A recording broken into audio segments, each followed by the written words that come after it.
Justice and Correctional Services Minister Ronald Lamola is expected to visit the Malmesbury Correctional Services Facility.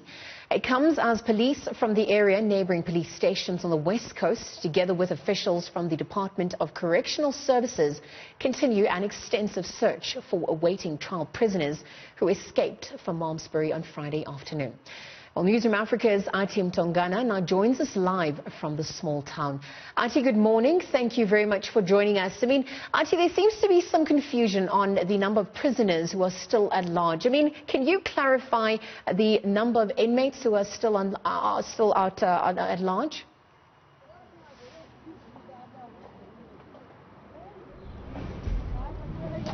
Well, the fact remains, Liesel, that there are still prisoners who are at large, whether it be the 65 that has been reported by the Department of Correctional Services and the 63 that was confirmed to us this morning by Western Cape Police.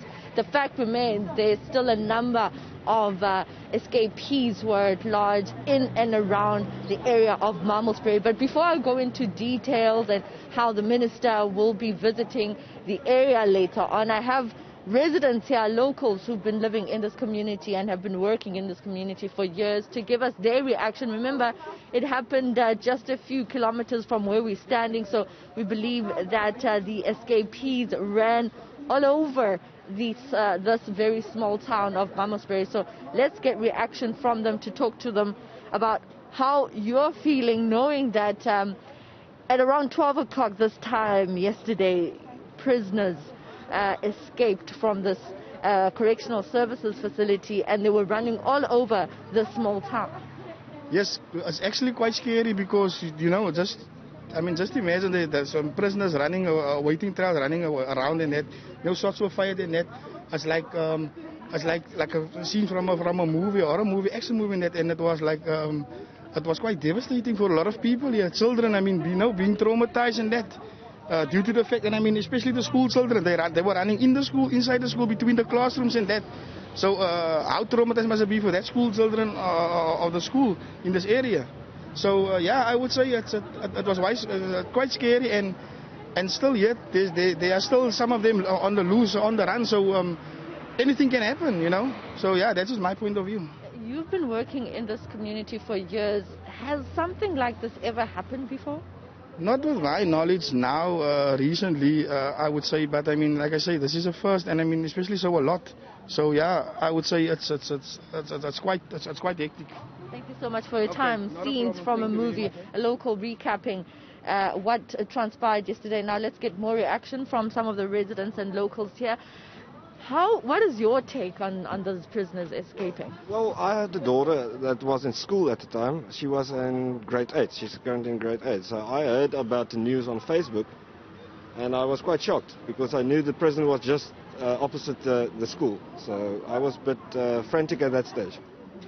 Did you rush to go and try and get your child, and what did the school say?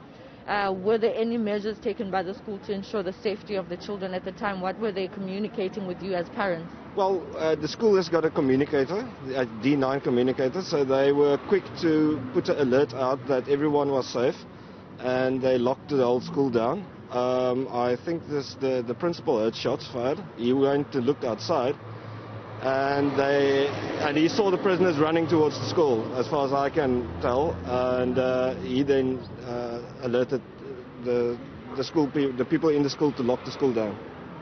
And how does that make you feel? And has something of this nature happened before in this community? There was in the past a prison break at that prison, but it wasn't at that big. It was quite smaller, so there was like 5 people or 2 people, but that was long ago. But this is the first time that this has ever happened. And does this make you feel unsafe as locals? Well, this morning I don't feel that unsafe. I don't think the prisoners there are that scary. I don't think so, but it was quite scary, the shots fired. I don't know how they overpowered the guards, what weapons they had. So it was scary at that time when the prison break actually happened, but I think the police actually did quite a good job in capturing them. All right, thank you so much, sir, for your time. You can move along. Thank you for giving us, of course, residents giving us reaction here, Liesel, about this incident that transpired yesterday calm has been restored in Malmesbury. We're seeing people going about their day. It's a packed day with a lot of members of the public out and about running their errands here. Of course, this gentleman, like many others, saying they don't particularly feel unsafe, but they are shocked that prisoners were able to escape.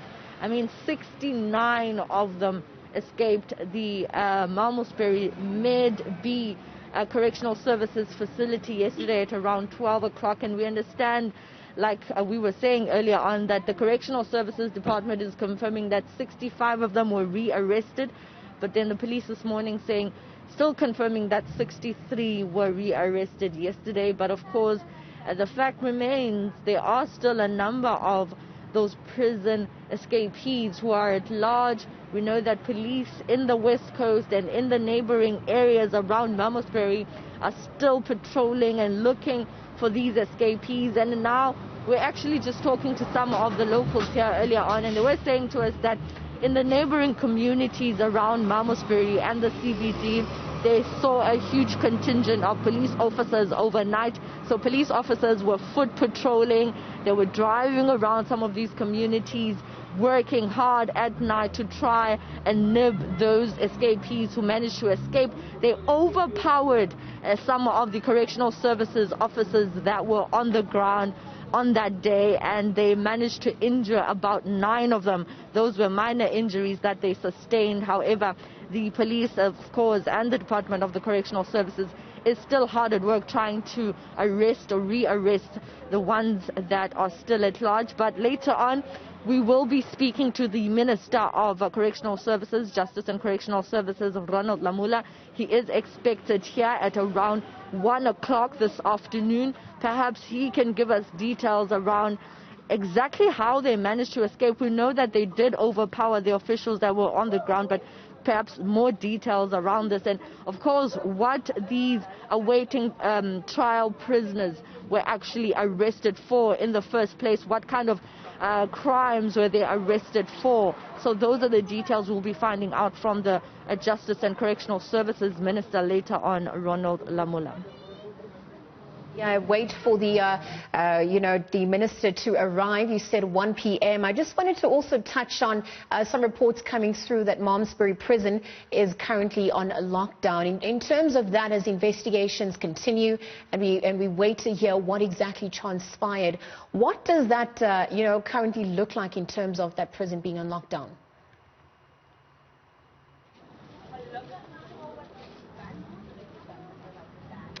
As the Department of Correctional Services put it in their statement that it is on lockdown right now, we saw a huge number of correctional services officials on the ground. We drove to the correctional services facility before driving into the small town, and I can assure you that there's a huge number of them in their brown uniform.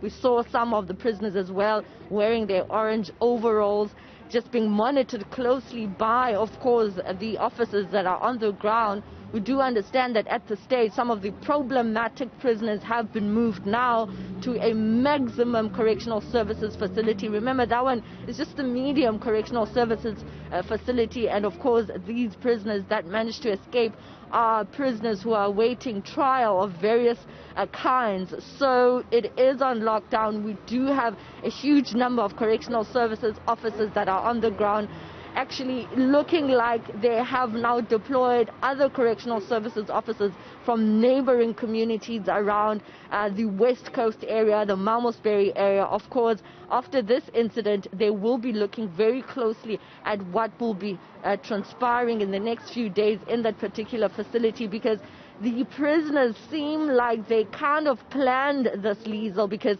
they overpowered the few correctional services officials that were on the ground on that day on duty. They managed to overpower them. They injured them. So clearly they had weapons that they were preparing to use, and they locked some of the officials inside some of the cells. So it looks like it is something that they really planned, and this is why the minister, of course, will be visiting that facility to find out exactly what the circumstances were and what kind of a work environment is it for officials that are working there, for them to be literally overpowered by 69 escapees, prison escapees who are awaiting trial there at that Medium Correctional Services facility.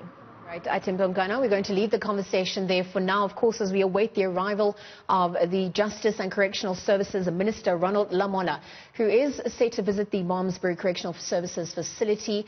Our reporter Atim Tongana is currently within the Malmesbury town, just giving us an update on the latest with regards to the number of prisoners who have been detained or rearrested rather, in fact confirming that 63 have been arrested, and we continue to await to find out what exactly transpired, and of course the updates on the number of inmates who are still at large.